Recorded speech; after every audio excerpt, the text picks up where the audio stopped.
Hello, everyone, and welcome to the first event in the Race, Racism, and Racial Equity R3 Symposium series, the historical exploitation of Black and Brown bodies at UNC, learning from the past to change the present. I'm Allison DeMarco, a research scientist at the Frank Porter Graham Child Development Institute, an equity lead for the Jordan Institute for Families at the School of Social Work, and a co-convener for this event.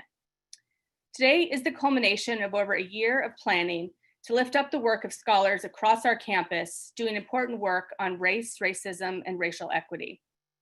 Our goals with this series are to highlight the work of UNC scholars to confront racism, and two, to foster collaboration between scholars, including faculty, research scientists, postdoctoral fellows, and grad students, and to make connections to the wider campus and community.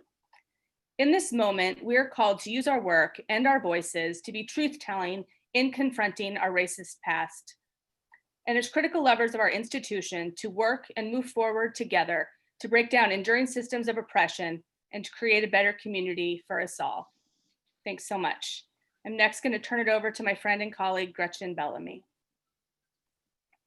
Welcome, everyone. I'm Gretchen Bellamy, Senior Director in the University Office for Diversity and Inclusion at the University of North Carolina, Chapel Hill. It's a pleasure to be here with you today to have this important discussion. I'd like to thank my colleagues in the University Office for Diversity and Inclusion for their unending support, as well as my colleagues in the Jordan Institute for Families and the Office for Diversity, Equity, and Inclusion at the UNC School of Social Work for co-convening this series.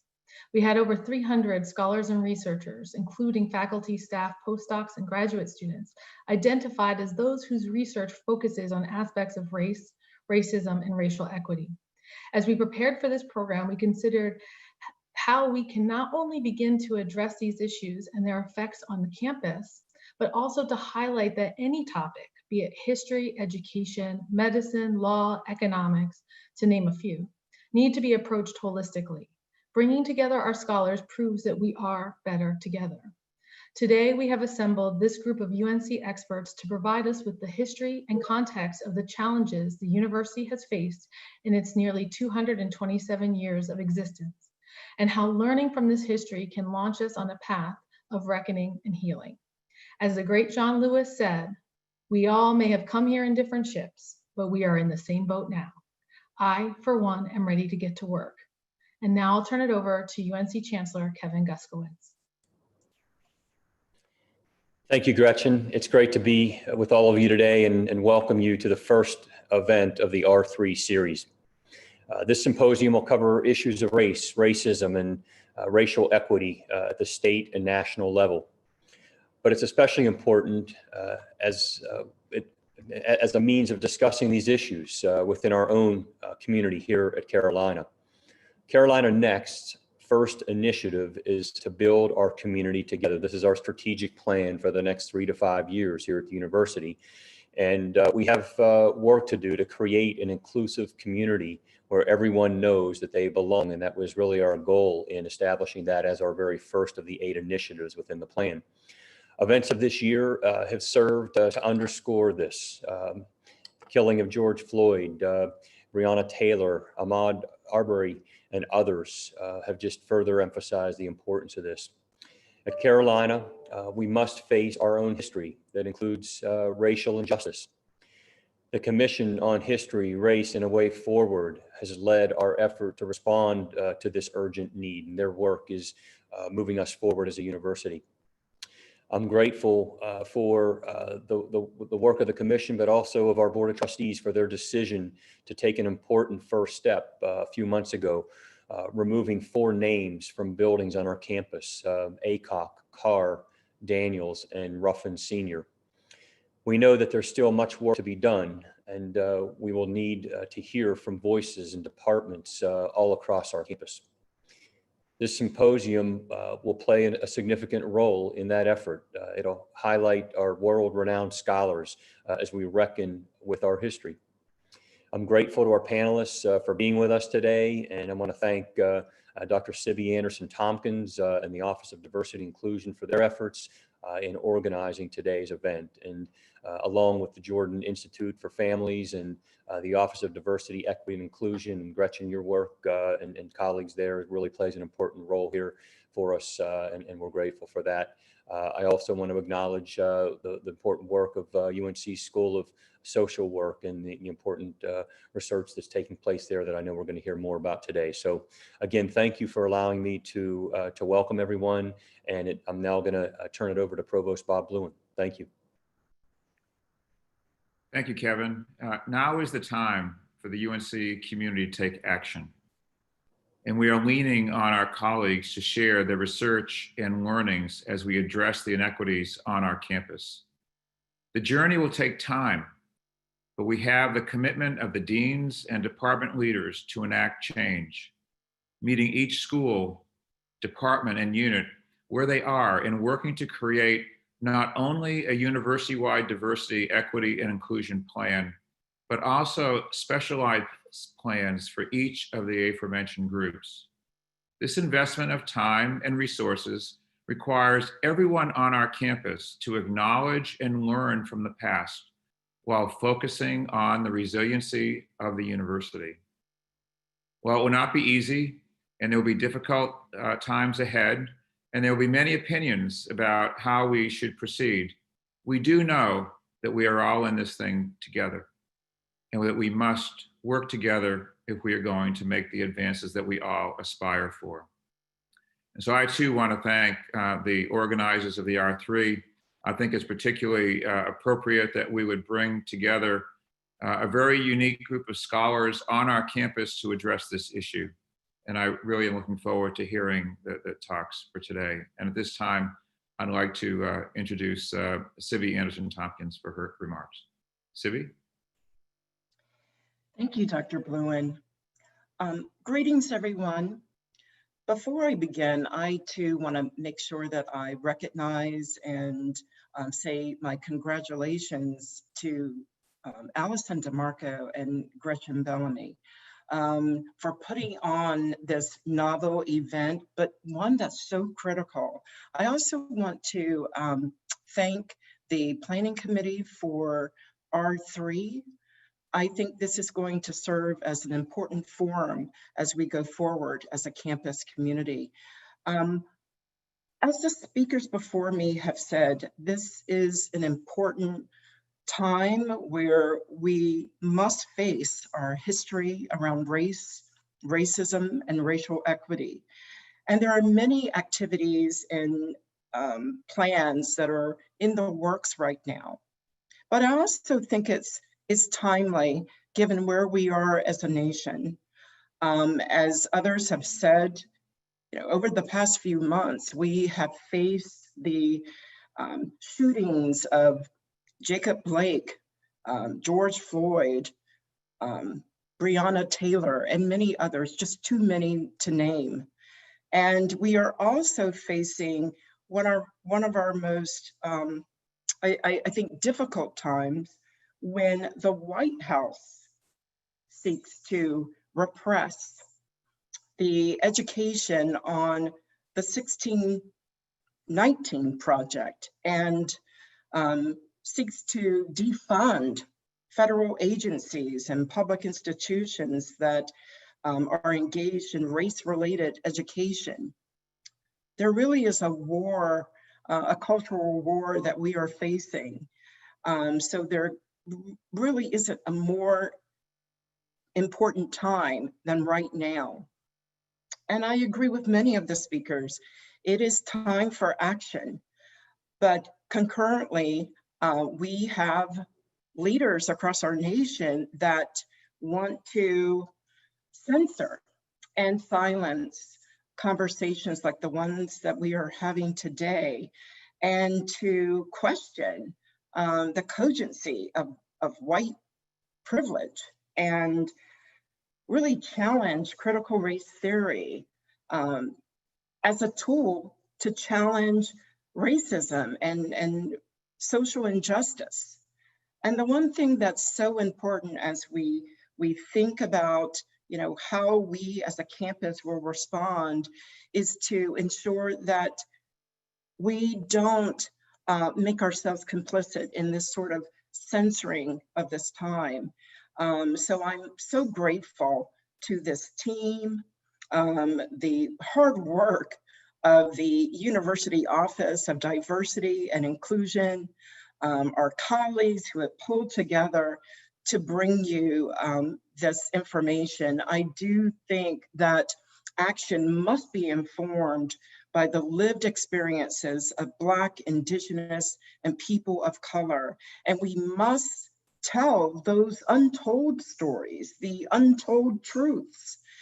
And I think this the series, this session will play a crucial part in our understanding of our history, our understanding of our past, and clear the way for our future. At this time, I want to also acknowledge the work of one of our graduate assistants, Ryan McKeel.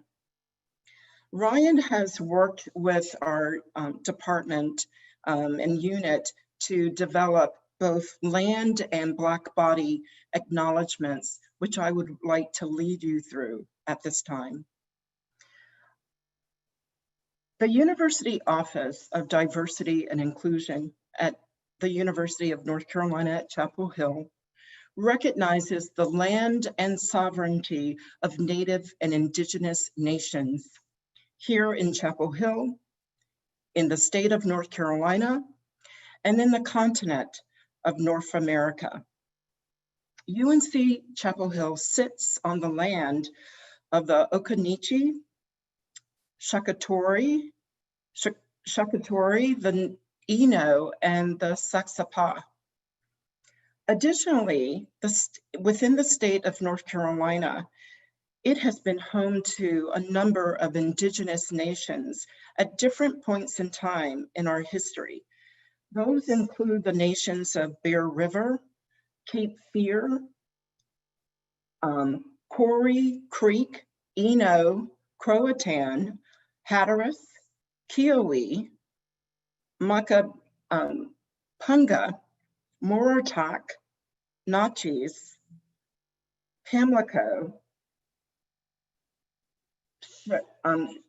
Shira, Sugaree, Wateree, Yadkin, and Yopin. Today, North Carolina recognizes 8 nations: Coharie, Lumbee, Meherrin, Sapani, Occaneechi Sapani, Halawa Sapani, Waccamaw Siouan, and the Eastern Band of Cherokee. I also want to acknowledge the enslaved people and their descendants who were stripped of their humanity and dignity and forced into labor and to erect many of the buildings that we use at the University of North Carolina at Chapel Hill. To this day, Black, brown people disproportionately hold labor or service type jobs on our campus, across our nation. Certainly on our campus, they are largely responsible for the maintenance of our campus grounds, our food services, and many of the basic necessities that make UNC a welcoming and memorable environment. Both the Indigenous land and Black body acknowledgement further recognizes the systemic oppression and ongoing opportunity gap that continues to disproportionately impact Black, brown people. I ask you at this time to join me in a moment of silence so that we can acknowledge both the legacy and loss of land and life. Let's take a moment of silence.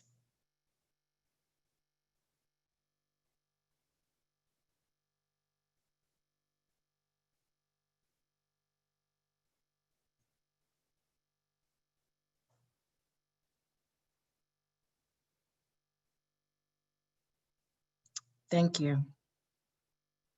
And at this time, I'm going to turn it over to Travis Albritton, who is the moderator for our event.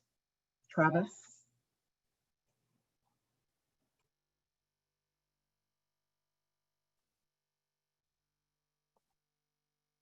Good afternoon.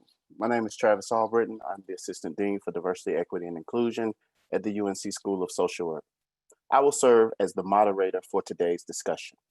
As we prepare for each panel presentation, we will begin with a video presentation from the Wilson Special Collection Library that provides some historical context for our conversation.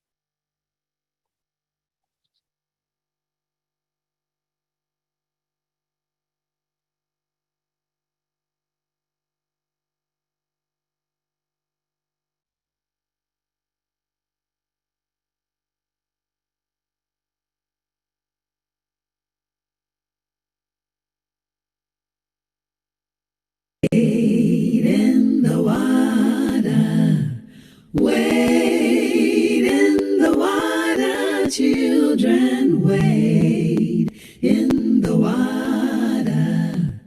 God's gonna trouble the water. See that band all dressed in white. God's gonna trouble the water. The leader looks like the Israelite. God's gonna trouble the water. Ooh, wade in the water. Oh, wade in the water, children, wade in the water. God is gonna trouble. God's gonna trouble the water. Oh, see that band all dressed in red. God's gonna trouble the water. Ooh, it looks like the band.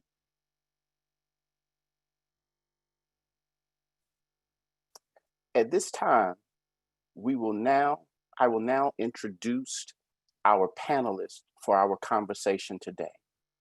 But before I do, to the over 2,200 individuals who have joined us, we want to again say welcome, and we hope that you find each presentation and follow-up discussion both informative and enlightening.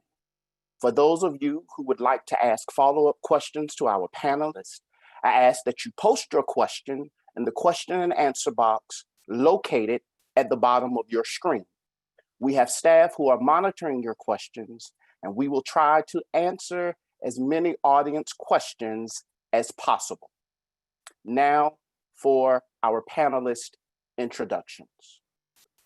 Laura Hart is a technical services archivist in Wilson Special Collections Library. She writes and edits archival descriptions chiefly for the Southern Historical Collection and Southern Folk Life Collection, and co-chairs the University Library's Conscious Editing Steering Committee, which guides descriptive practices and narrative framing that is centered in diversity, equity, inclusion, and social justice. Brandon Bain. Dr. Bain's research focuses on the convergence between memory, religion, and violence. His first book analyzes how discourses of persecution, particularly Christian martyrdom, helped justify the colonization of early North America. Dr. Bain has been researching the early history of several prominent university donors. In particular, he has done significant work to bring to public awareness to William Rand Keenan Sr.'s role in the 1898 Wilmington Massacre, including locating key details and visual depictions that were a central part of the push to remove his name from Keenan Stadium. Currently, Dr. Bain is researching the history of the Barbie family, who were the principal donors of the Central Campus land and enslaved dozens of people on their plantation just east of campus, including the land where Meadowmont, the Rizzo Center, and the Friday Center now reside. Dr. Sonoy Nakasoni, along with her colleague Laura Hart, Dr. Nakasoni is the co-chair of the library's Conscious Editing Steering Committee.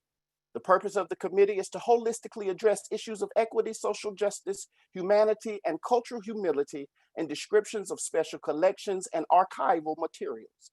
Because of the history of slavery, much of this work relates to addressing dehumanizing language about Black Americans and elevating the records that hold evidentiary value for Black people. In addition to this committee work, Dr. Nakasoni is the community activist for the Community-Driven Archives Mellon-funded grant project with the Southern Historical Collection of the Library.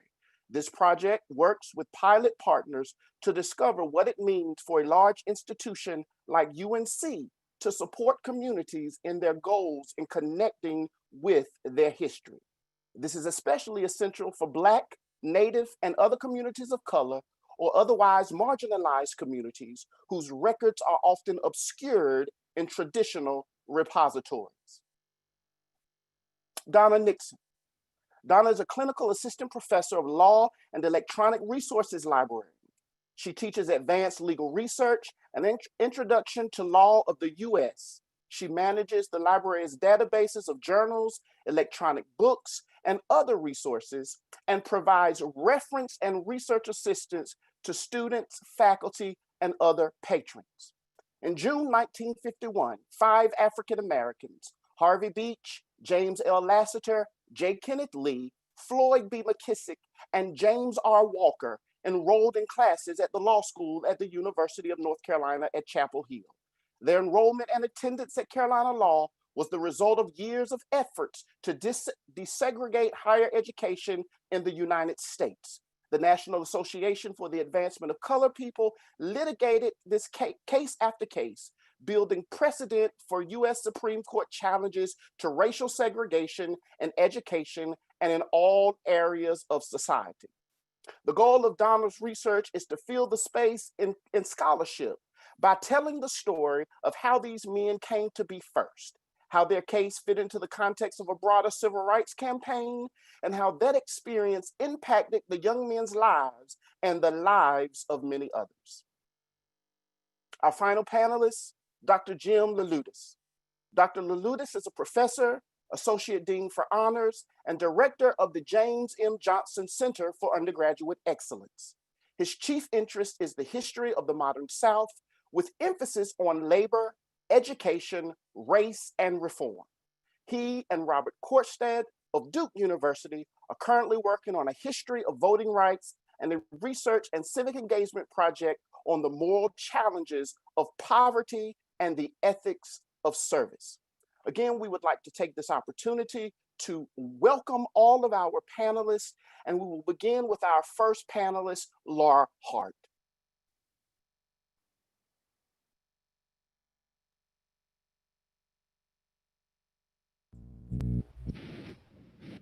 I want you to imagine original handwritten documents dated from before the American Civil War and before ratification of the 13th Amendment. These documents contain the information long sought in a strenuous search for your Black ancestors who lived and died on one of the large plantations that dotted the American South's 19th century landscape.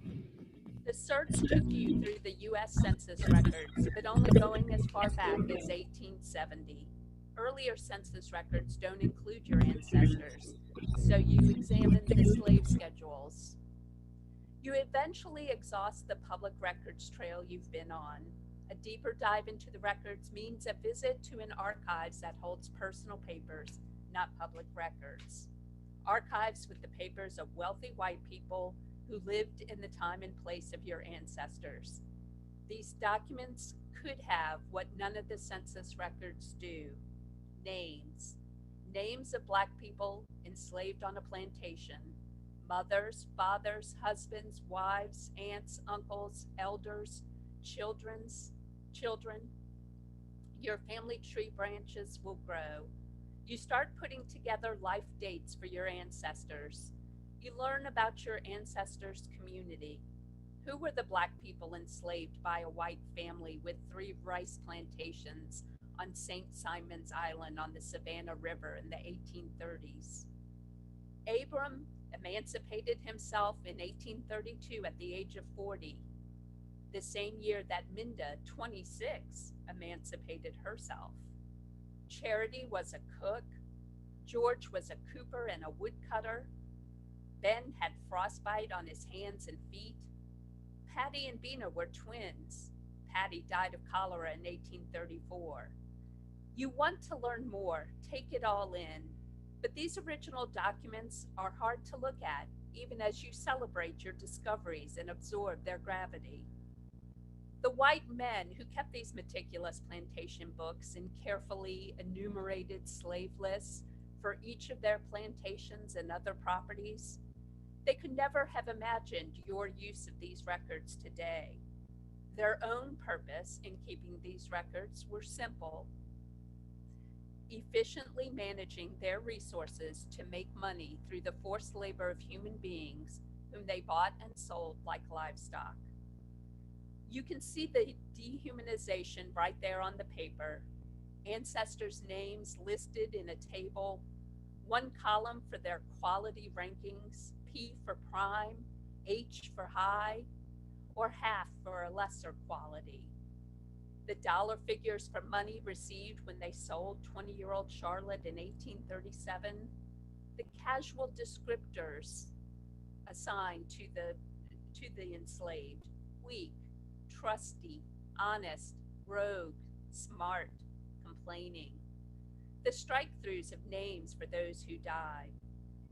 It can be painful and sorrowful, traumatic, poring over these pages, understanding more fully the violence and inhumanity of slavery, recognizing the further violence of historical erasure and historical marginalization of your people. Sparse evidence of so many lives in the documentation left behind by the enslavers. Seeing the documents, holding them, can also be liberatory and restorative. Making personal connections to communities with a marginalized past, reckoning with the violence and oppression that ancestors endured, feeling their resilience and opening doors for reunification of extended families and communities long separated across generations and diaspora. Those documents that are so meaningful to your family's history and heritage are owned by a historically white institution of higher learning, one built by the forced labor of Black people on land once occupied by Indigenous people, a university both guilty of or complicit in violence and oppression against Black and brown people, a university, faculty, and student body that benefited directly from enslavement of human beings and still does today. The documents you want to see are in Wilson Special Collections Library, but you have no affiliation with UNC, no connections to the school, and no ready access to the only place where you can view the documents. They are not all digitized. They have not been transcribed. The texts are not keyword searchable. The names are not indexed. The documents are not accessible to people with visual disabilities. They are not easy to get through. To request what you need to see, you must use the collection guides that archivists call finding aids.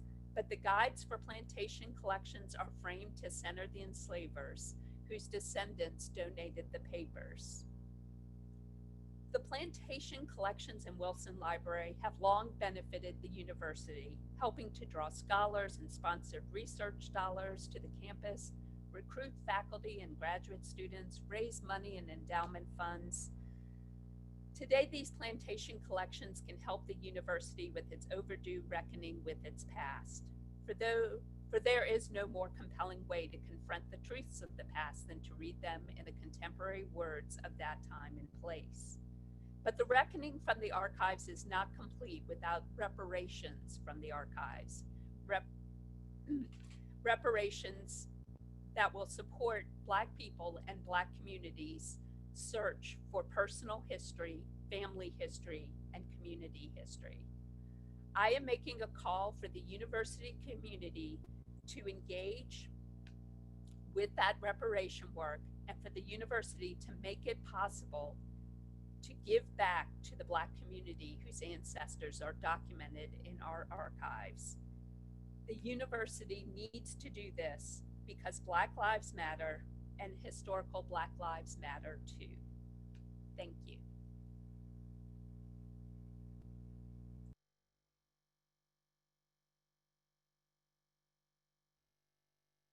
Laura, thank you so much for framing and laying the foundation for our conversation.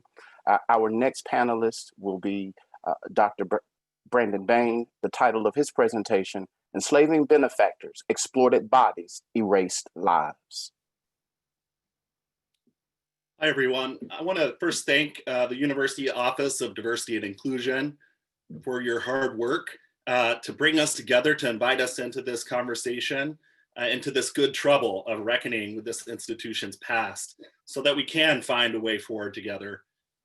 As Travis said, the title of my presentation is on the benefactors of this university who were enslavers, and they exploited the bodies of Black and brown folks. And in many ways, their lives have been erased by the very archives that Laura just highlighted for us. If you could advance the slide, I don't have control of it here. There we go. So I want to have this conversation by focusing on the Rizzo Center, which is just 3 miles east of the central campus. It has on it a boutique hotel and resort style accommodations, including an Olympic-sized swimming pool, a sports bar, and it sits atop a hill that overlooks Chapel Hill, and also has a plantation-style home on it, known as the DuBose home.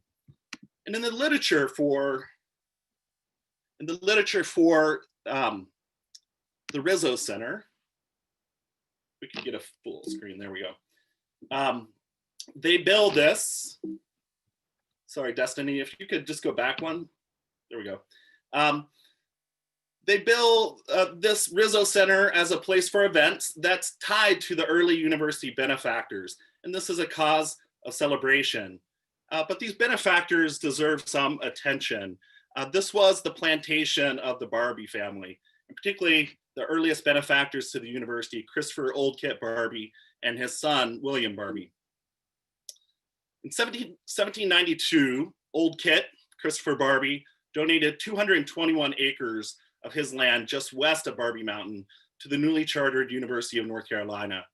This donation was just a fraction of the over 2,000 acres that the family eventually accumulated, beginning when his father, also known as William Barbie, was granted 585 acres from the Earl of Granville in 1753.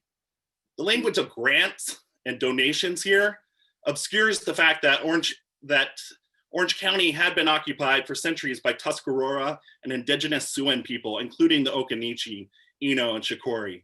Some of these lived in the town of Adjashire, located somewhere in southeastern Orange County. And we're reminded of this by looking at the very central campus, the Davy Poplar, which is a witness tree that predates the university founding. Christopher Barbie donated the oldest, largest, and most central part of the campus. You see here in the section E. This was 221 acres of land. It forms part of what is now McCorkle Place and Polk Place. In fact, I'm talking to you now from Carolina Hall, which is on Polk Place, inside of this Barbie donated land.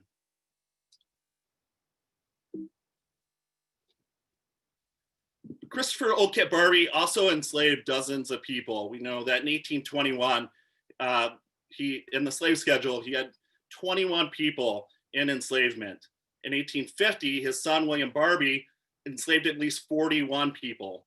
And William Barbie's son, Willis, enslaved 13 people in that same slave schedule of 1850, including a 27-year-old woman that I'll come back to in a second.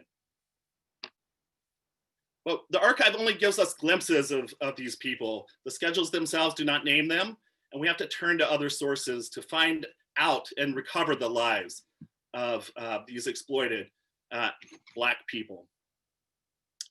This is an example here of one glimpse that we get. This is from a fugitive slave ad. that Christopher Barbie placed in the Hillsborough Recorder in 1831. It's an ad for a self-liberated man named Bob. And it gives us an indication that Christopher Barbie was intent on returning him back to enslavement and to labor on the Barbie plantation.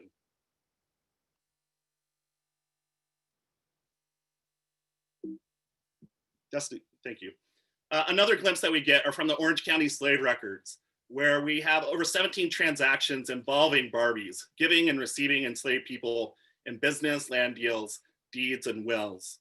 Just for one example, in 1839, in order to satisfy a debt, Hudson Cave granted or gave over to William Barbie several enslaved people, including Bill, London, Melinda, and her 3 children, James, Louisa, and Henry.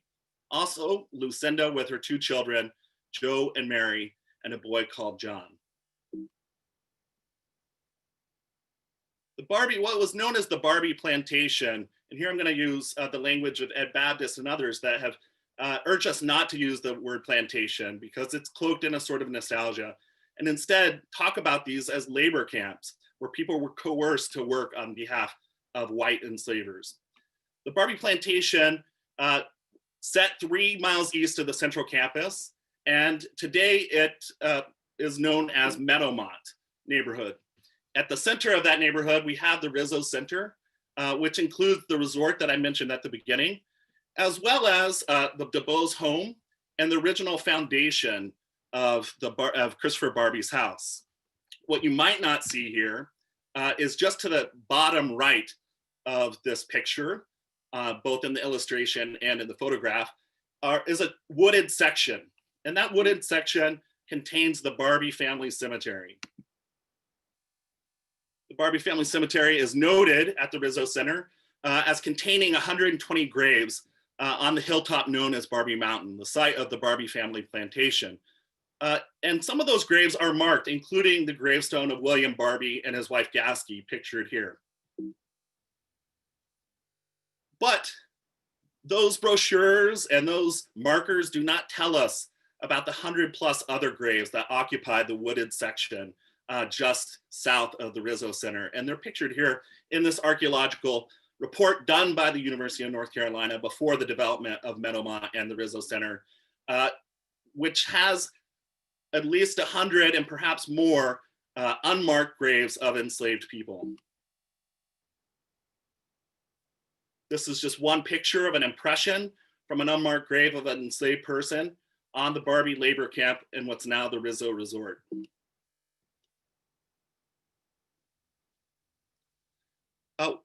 I want to conclude though by telling the story of Harriet Barbie.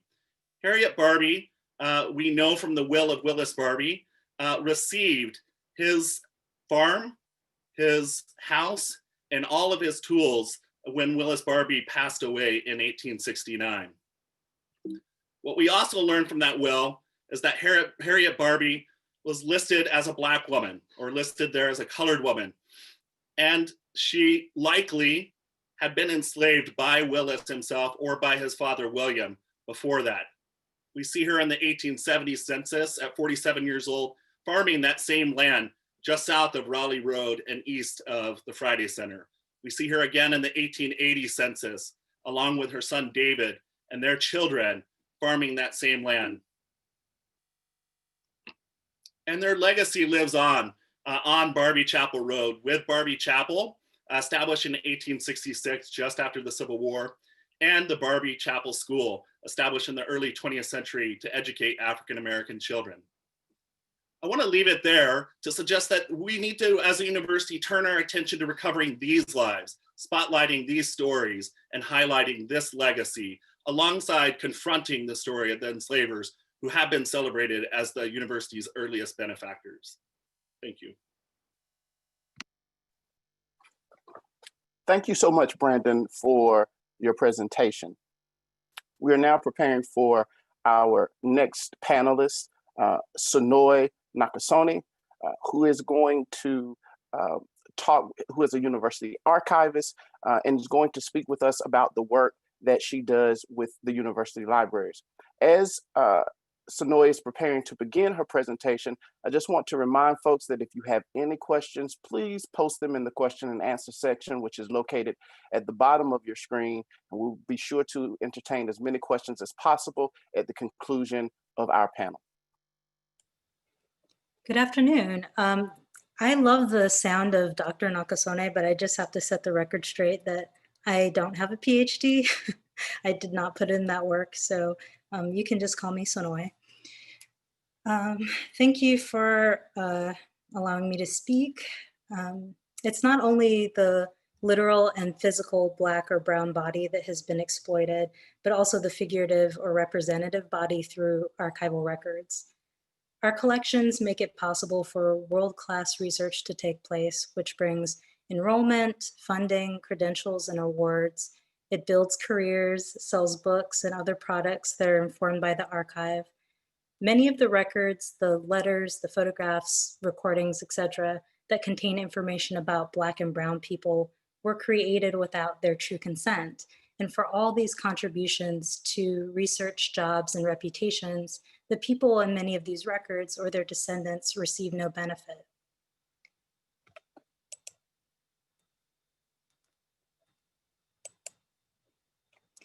If exploiting Black and brown people in the archives looks like creating and collecting records of people without their knowledge or consent, creating and collecting records that dehumanize or misrepresent people, continually profiting from records about people while they and their ancestors are not compensated, then what does it look like to not exploit Black and brown people?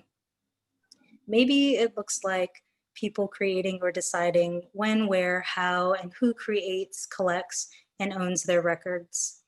Maybe it means having full understanding of how records about oneself will be used and receiving benefit when those records are used.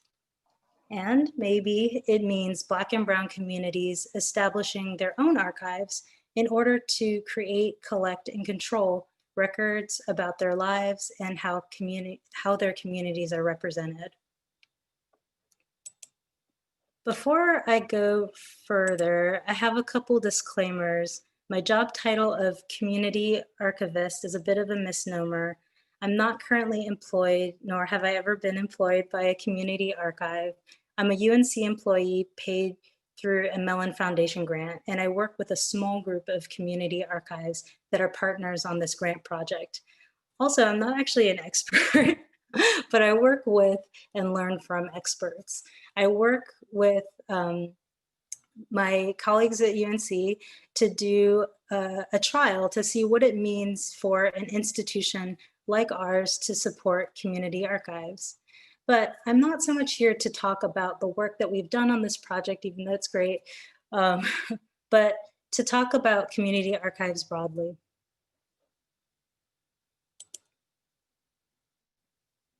Laura Hart spoke earlier about conscious editing as one reparative action that we at UNC can take. I think another path to reparations is advocacy for community archives within the archival record as a whole everywhere.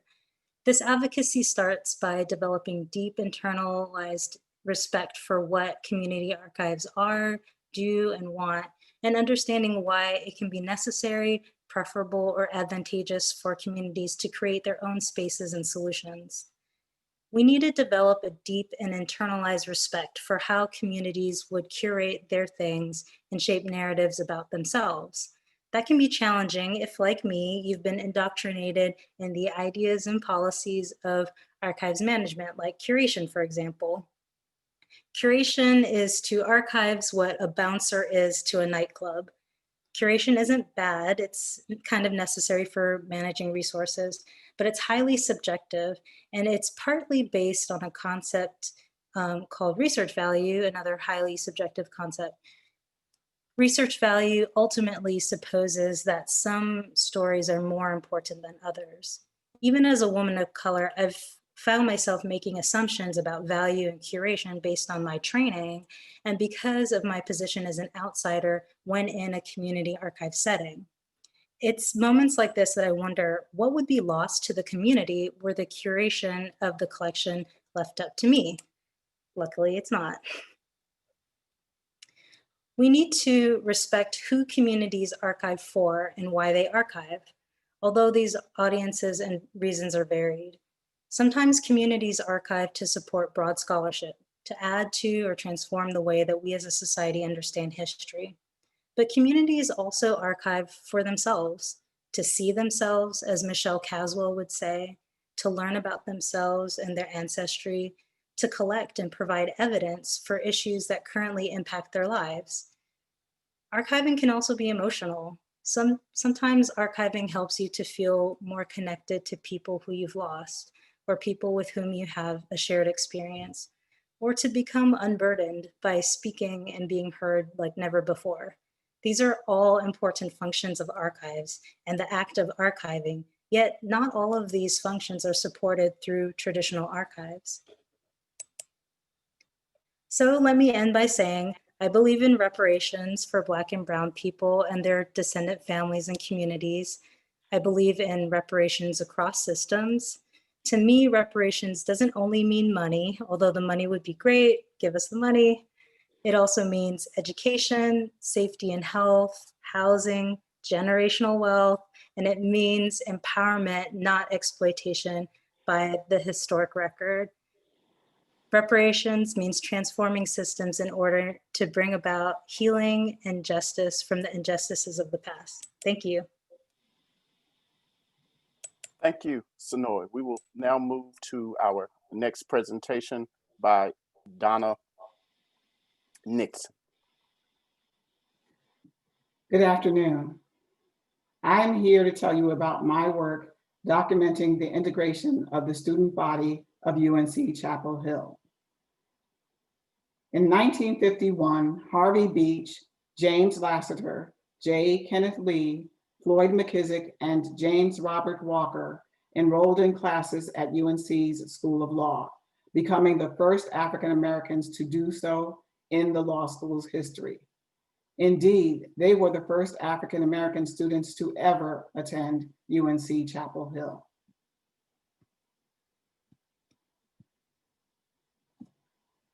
I helped the Catherine R. Everett Law Library build an online collection that celebrates those 5 men and also documents the legal battle that made their attendance possible.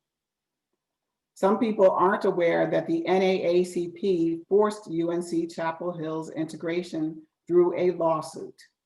That lawsuit, McKissick v. Carmichael, was part of a strategically built system of cases that carefully laid the foundation for Brown versus Board of Education, which would outlaw segregation in much of public accommodations, not just schools. The NAACP and local attorneys worked together to fight that legal battle. But McKissick v. Carmichael was just one of many battles the 5 men would wage to demand equity for themselves and for other African Americans.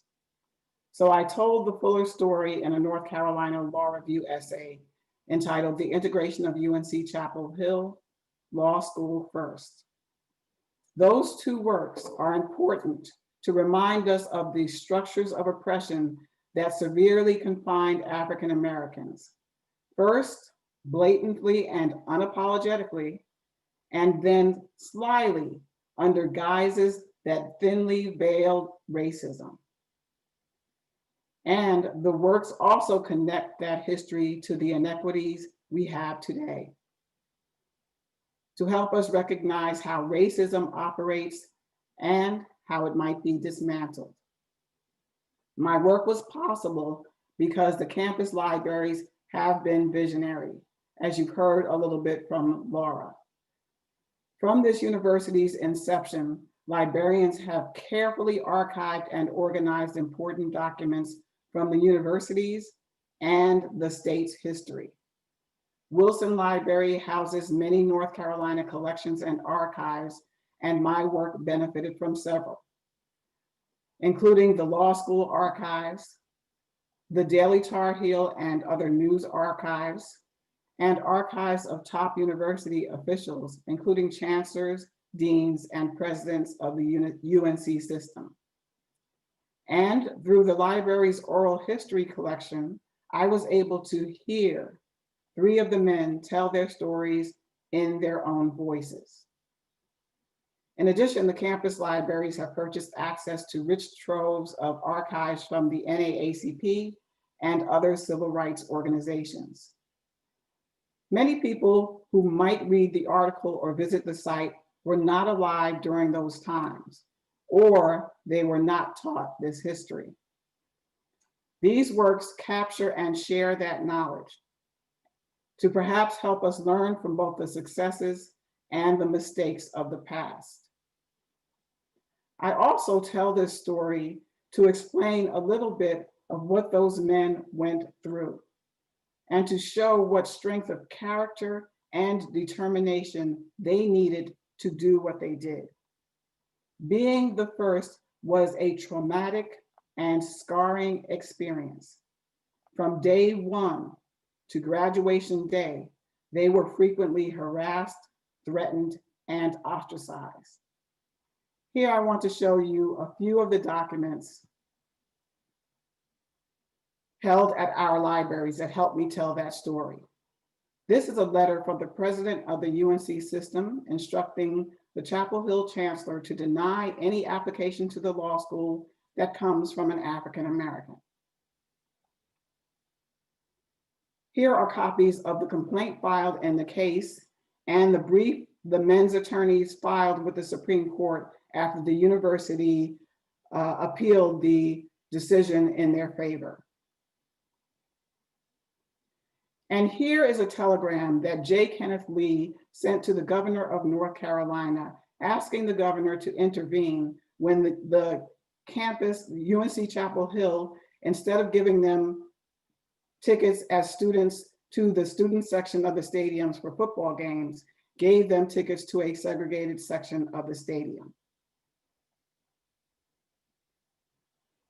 And here is the letter that the chancellor sent agreeing to give them tickets and providing the tickets along with the letter, but cautioning them not to use the tickets. The young men used the tickets. And here, available in the Wilson Library archives, are the 4 tickets that were given to James Walker. So I hope that people will learn from the carefully documented materials in these collections how racial oppression affects lives and how advocating within the legal system is just one tool to help dismantle racial oppression. Thank you. Thank you so much, Donna. We will now turn to our final panelist, Jim Leloudis, and following Jim's presentation, we will then begin our question and answer portion of our conversation. Great, thank you. Thank you, Travis. And let me just, as the other panelists have done, take just a moment to thank the steering committee who put together this symposium and the others that will follow. I mean, this is such an important part of the work that needs to be done at the university. And I feel it's a real privilege to be a part of this panel with others who are doing such important work. Some of the folks on the panel I've worked with in the past, others I know by reputation, and it's really been a delight and a privilege to learn a little bit more about the work they're doing. I appreciate the opportunity to share with you some of the work that I've been doing as an individual scholar.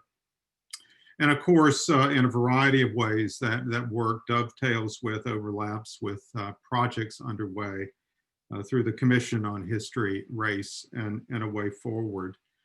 All of that work begins with a simple, but I think profound proposition.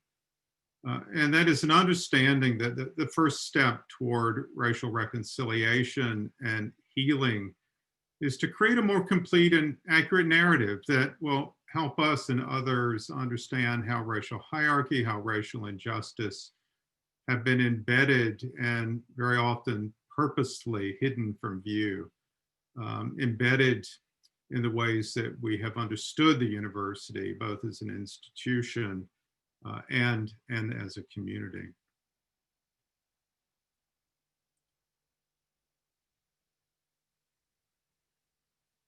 And I'll just say there as an aside, often those of us who are concerned with names of the landscape, and particularly with the task of removing names of the landscape, often, we hear the criticism that we are engaged in cancel culture. I would suggest that quite the opposite is the case.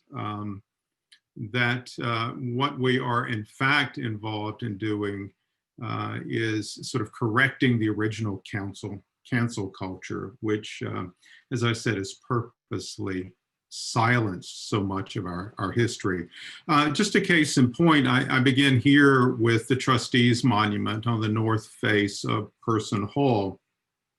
Graduate student Laurie Medford and I have been taking a look at the founding trustees, 55 men, and at the scale of their slaveholding. Together, they claimed the ownership of more than 2,000 Black men, women, and children. Why is that important to say? Well, again, we often, when we're talking about the university and slavery, most people are quick, of course, to acknowledge that the university existed in a slave society and was slaveholding society and was shaped by it. I think that misses something profoundly important, and that is that the university was not only located in, but was inextricably of a slaveholding society, a political system, and economic system. It's a reminder that the wealth and the political power that those trustees had at their disposal derived from the forced labor of enslaved people. And we should remember that the university received no public appropriations until the end of the 19th century. So in the period up to the time of the Civil War, the wealth created by slavery, it provided the philanthropy that supported the university. It provided the tuition that supported the university. And the university was also involved in the domestic slave trade. This third source of income for the university was from the sale of its cheated estates, that is, the property of people who died without a will and without discoverable heirs. And the university had a network of attorneys scattered all around the state who would go to county court day and identify properties that the university could claim. This is a story, one of several that a group of undergraduate students I worked with last year uncovered. It is a wrenching story. It involves here pictured Matthias Manley. His brother Charles was later governor of North Carolina. He was also head of the trustees here at UNC. And in this case, Matthias wrote to his brother to say that he had identified a block of property, that is a group of people the university could claim to own. The story is that an elderly Black man had died. Earlier in his life, he had managed to buy his freedom and subsequently purchased his daughter, and it appears his granddaughter as well. In any case, she would have followed the status of the daughter. They were both slaves. And they continued to live in his household as slaves. Now, why would that have been the case? Well, under North Carolina law at the time, if he had freed them, they would have been required to leave the state within 90 days and never return under penalty of re-enslavement. He also would have had to put up a very expensive bond for each of them. So keeping his family together meant that they continued to live in that family enslaved. He died. They are slaves. They have no right of inheritance, not even of their own bodies. And so Matthias writes a letter to Brother Charles for instructions from Chapel Hill, and the response is short and chilling. Take possession and sell. And there are many other stories like that. So we're beginning to change the narrative, right? The story we tell about the university, beginning to excavate that hidden silence history so that we have a fuller understanding of this institution.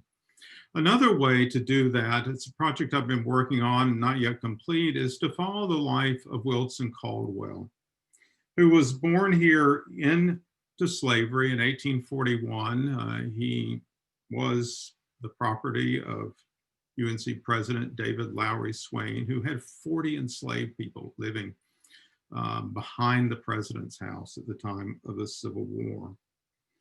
And the archival record is rich enough that we can watch Wilson Caldwell grow up.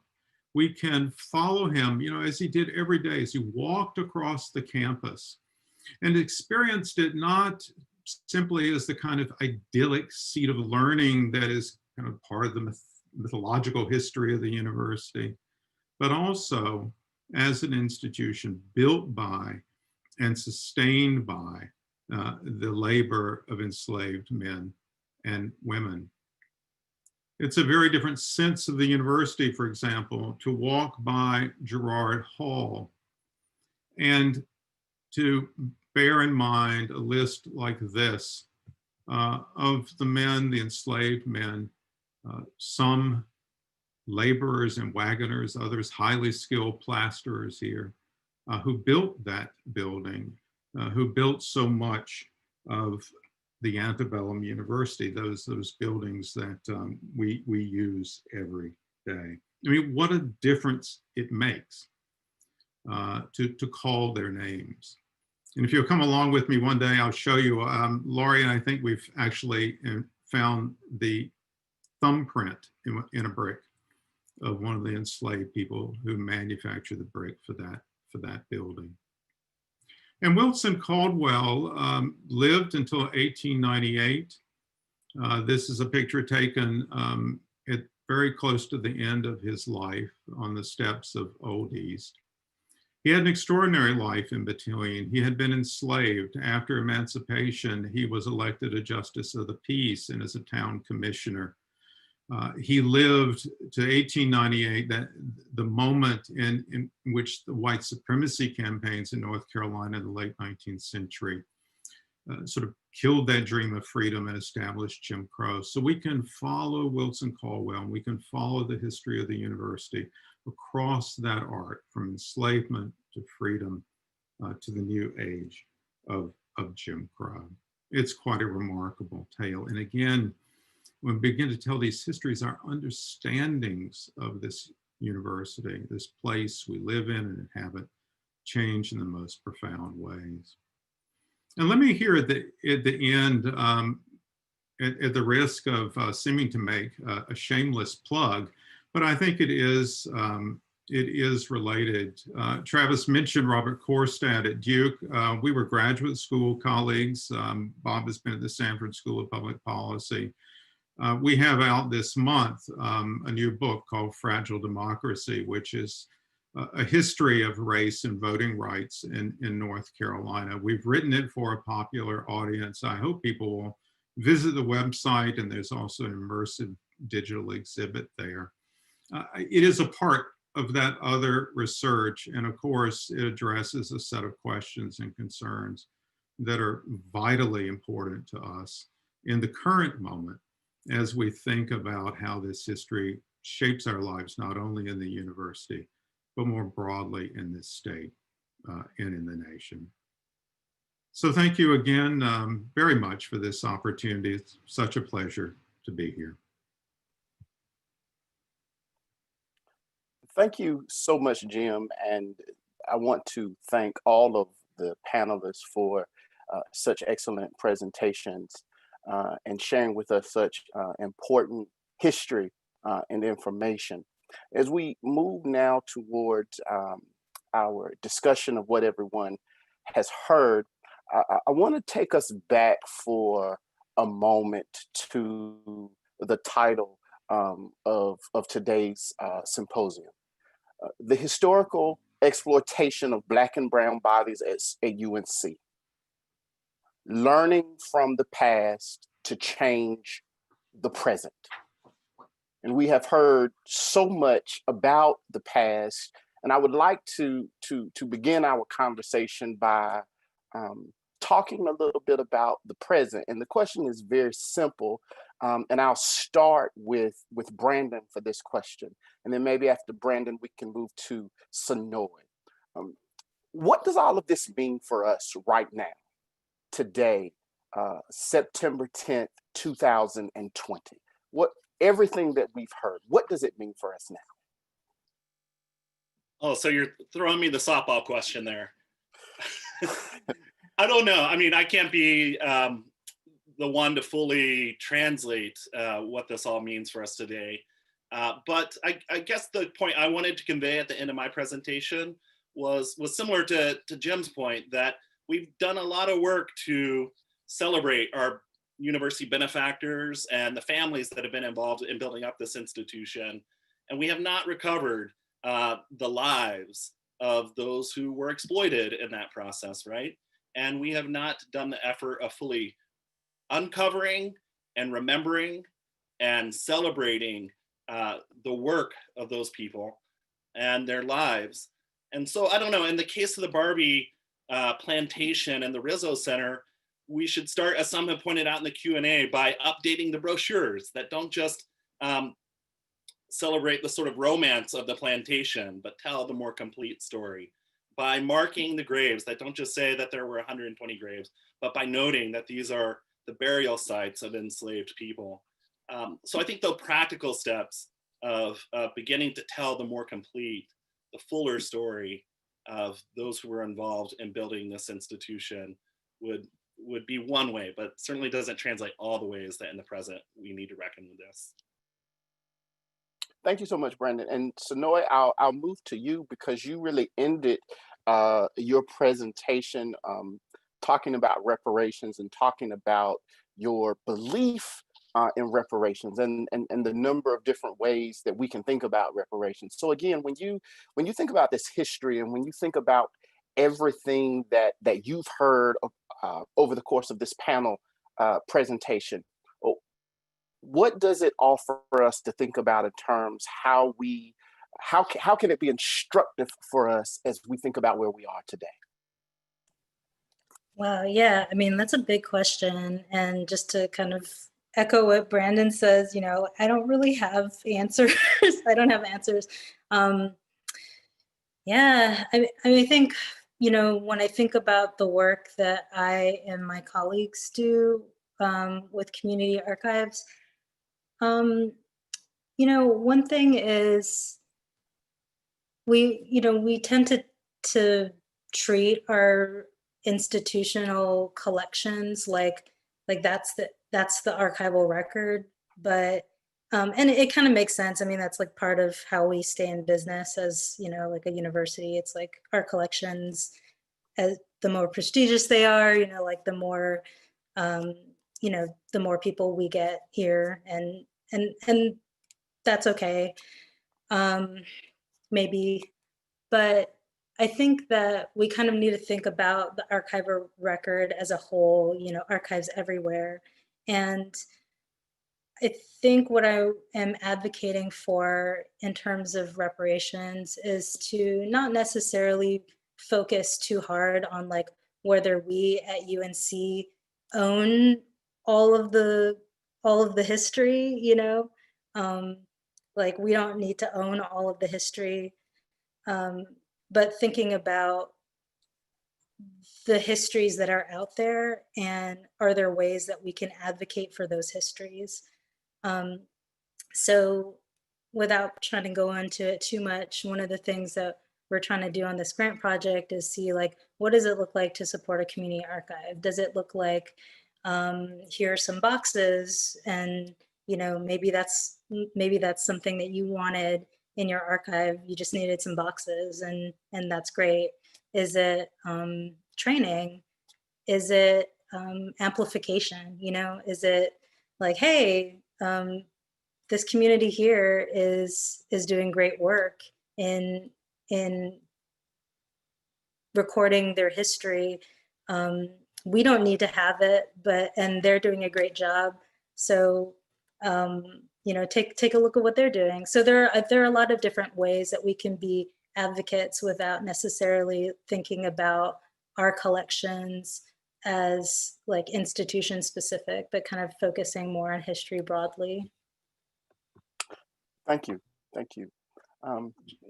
Travis, could I just jump in there a little bit? I think in the broadest sense, what we're talking about here, is doing the work of a genuine democracy and doing the work of what we like to celebrate as the people's university, right? That has a responsibility to engage, to create opportunity, to kind of lift up and acknowledge the dignity of every human being. I'm reminded actually of an extraordinary clause in North Carolina's 1868 Constitution. It was put there by men formerly enslaved who were part of the Constitutional Convention that year. And they talked about, as they put it this way, this Constitution was about, in their words, the institution of a government solely for the good of the whole. And that is a profound idea. It's an enormously difficult idea. We've wrestled with it from the time this country was founded. So I think in the biggest sense, that's what we're wrestling with here, and how to bring those principles to life in the work that we do every day in the libraries and laboratories and archives, in our classrooms, in the dormitories, in our offices, and the way that we are part of that work more broadly for this state and for this country. Thank you so much. I want to note that one of our panelists noted that as we think about the history, right, and while we uncover a lot of this history to enlighten, it is also really harmful and traumatic for Black and Indigenous people of color. Right. And so when we think about enlightening and uncovering all of this history, I wonder, what is our responsibility as scholars to avoid causing harm with the public sharing of our work? And I'll turn to Donna for that first. Donna, you're muted.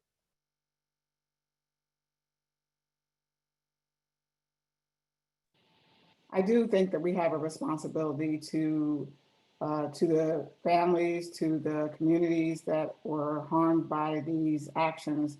But I think you have to balance that with the uncovering of the truth, the celebrating of the strength of the people that have gone through these issues, and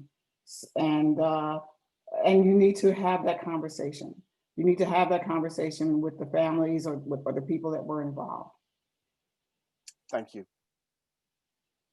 Laura, would you like to also entertain the question as well?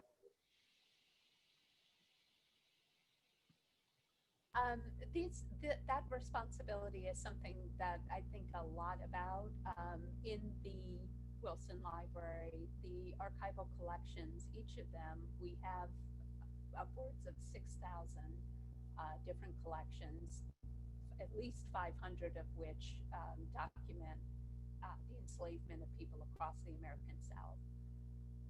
That we have a responsibility to make these available, and not just to scholars.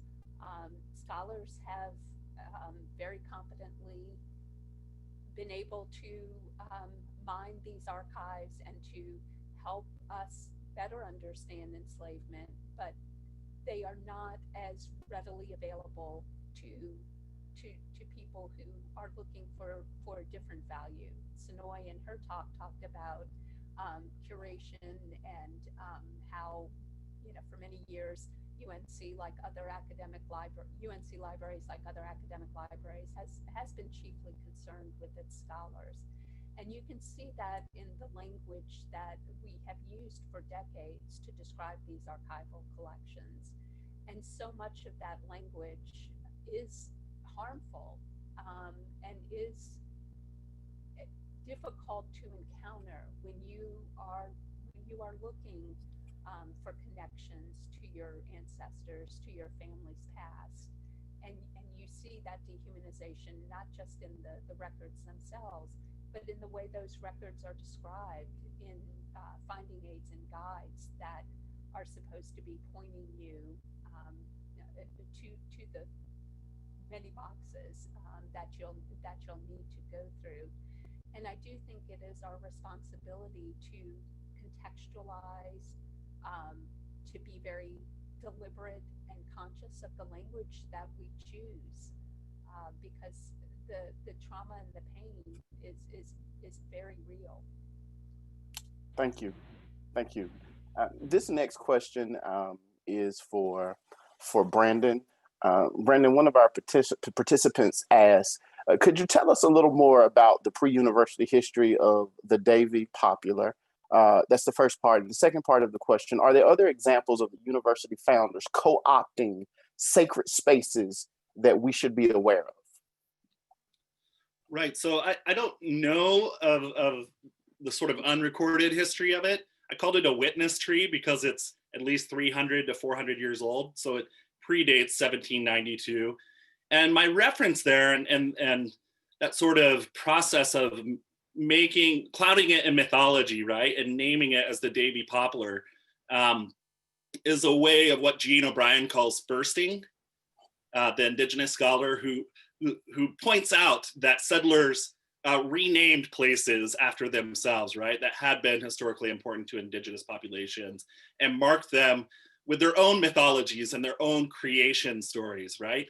And so I think that's one way of beginning to rethink the landscape, is how do we get beyond the first thing that happened, right? The naming and the origin stories that got attached to some of this landscape that predated the white settlers that came. Thank you so much.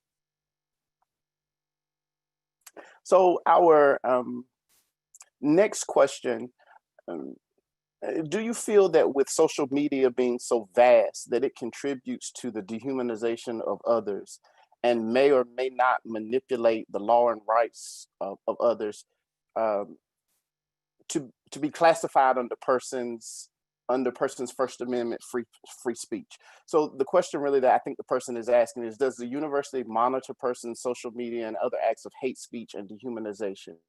And what is a resource for such acts, is the question.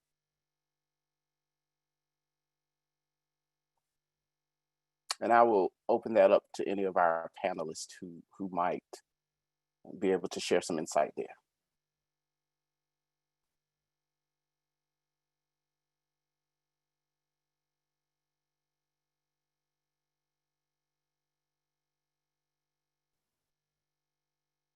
Okay, and I think that the person who was asking that question was really trying maybe to get at, when you think about history, you know, disputing what is truth, what has been covered up for so long, and how people will sometimes dispute the history that has long been forgotten or overlooked in ways that can be disparaging of entire groups of folks.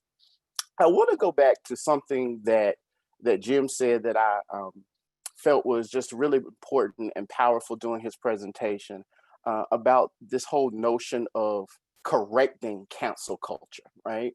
And this is what we're doing now. And we hear a lot about cancel culture in our current society, and Jim pointed out, no, actually that's what we're trying to do. We're trying to correct it. We're trying to tell stories, trying to tell fuller stories, and trying to tell the whole picture and give folks the entire narrative. And I was wondering, Jim, if you could comment on that just a little bit more. Yeah, well, I'd say two things there. First of all, you know, to your first point, you know, what I say to my students is that the work historians do is not unlike the work that someone in the chemistry department does in a laboratory. You know, we have understandings of the past, and we're constantly involved in testing those understandings against the available body of facts.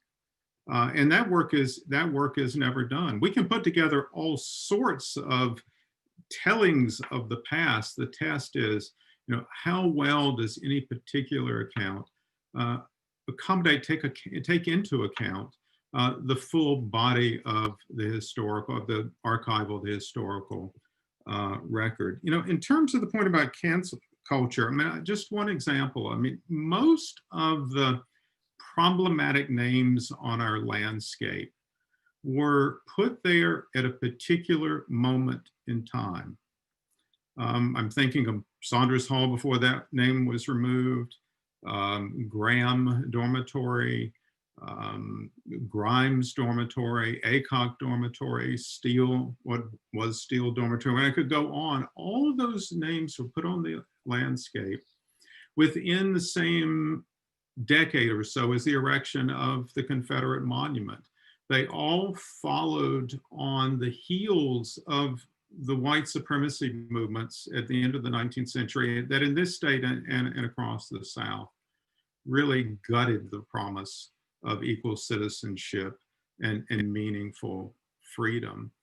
And if you go into the archival record, the men who made those decisions are quite clear. They didn't try to hide anything. That in effect, what they were doing was sort of creating a useful history that rationalized and legitimated that campaign and victory of white supremacy at the late 19th century. In that sense, it was in its own terms what we would call today cancel culture. Thank you. Thank you so much. We have time for just one, maybe one or two additional questions. Several of our participants have asked for recommendations of books that they could possibly read around the history of race and the university. And so I want to pose that question to our panelists and ask if you all could make some suggestions for reading. And then the second question I will pose to Laura is a question about how are the university archives, how can they be more readily accessible to folks who are outside of the university community? So in terms of the book recommendations, Jim, we'll start with you. Oh, wow. I was afraid that was going to happen. I'm trying to recover the author's name at the moment. One of the best pieces of work that I know, it's actually on the university in the early 20th century on UNC and academic freedom. I'll have to go back and kind of take a look and maybe follow up with that information. But I think if somebody just goes and searches for UNC and academic freedom, they'll find that. And looking at the kind of remarkable period here in the 1920s and 30s when scholars began to question the regime of Jim Crow. That's, for example, where that photograph of Langston Hughes we saw earlier comes from. Thank you so much. And to any of our panelists, are there any other recommendations that immediately come to mind?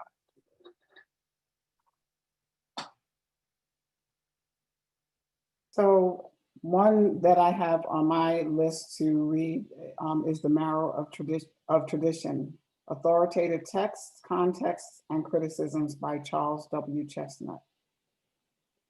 Thank you, thank you. And I will just also, book recommendation has been posted in our chat section, UNC A to Z, what every Tar Heel needs to know about the First State University. And finally, can I do sure, one Brandon. recommendation? Yes. Adam Gumby's recent book that was just published, University of Virginia Press, The False Cause, about the fabrication of the Lost Cause in North Carolina, focuses significant attention on the Confederate monument known as Silent Sam, as well as Julian Carr and other donors to the university. Thank you. Travis, part of the reason we're straining a little bit here is that the fact that this is not unique to UNC, is that there's actually very little scholarship on these issues here, as for most universities. much of the historical work is kind of takes the form of institutional hagiography rather than critical scholarship. Thank you. Thank you. And thank you for that insight, Jim. And Laura, you will get the final question for us in terms of the university archives and their accessibility and how might they be made more accessible to the public. I think there are several ways that we can make the archives more accessible. I mentioned a reframing of the way that our collections are described, taking out all the shortcuts that didn't provide any context, because the scholars we were writing for already had that context, is a start. Choosing language that does not perpetuate violences against those who have already been marginalized and erased in the historical record. But there are practical things too. We need to increase digitization of those records. We need to transcribe handwritten records. The content should be full text searchable. Names should be indexed. And I'll just take a moment to acknowledge a colleague who is no longer at the university, but who worked with Sonoy, Bernita Reed, who made a plea for archives like the one at UNC to surface the names of the enslaved and to make them searchable, to build an interface that is intuitive to use, that can be used where anyone who comes to it feels like it's for them. We don't want people coming to these collections thinking that they aren't for them, that they're just for those of us in the ivory tower.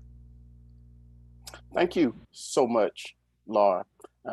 It is 2:58 and we are coming to the conclusion of our discussion for today. I again want to personally thank all of the panelists for such excellent presentations and for their commitment to coming and sharing with us such important history as it relates to our university. At this particular time, I would like to turn things back over to my colleague, Allison DeMarco, who will make a few closing comments. Thanks so much, Travis. Thank you all so much for joining us and being here today. We particularly want to thank our panelists today. So Brandon Bain, Laura Hart, James Leloudis, Sonoy Nakasoni, and Donna Nixon.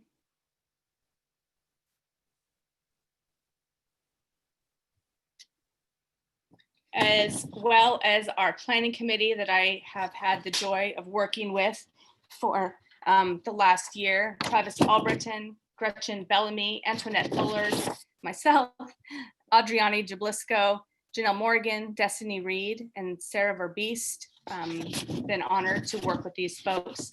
I also want to acknowledge support from the UNC Office of Diversity and Inclusion, the Jordan Institute for Families, and the Office of Diversity, Equity, and Inclusion at the School of Social Work. We've been very fortunate to work with these organizations and have their support with us. So also wanted to share with you briefly that we're going to be highlighting the work of our graduate student scholars via virtual presentations, and those will be live on our R3 page soon, so stay tuned.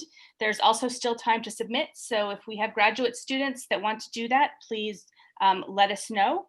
We're also looking forward to the next event in our series, and we'll share those details soon. In the meantime, we'll be sending out an evaluation for feedback on today's events, and also invite you to send any topic ideas to me at ademarco@unc.edu. And thanks again, everyone, and take care.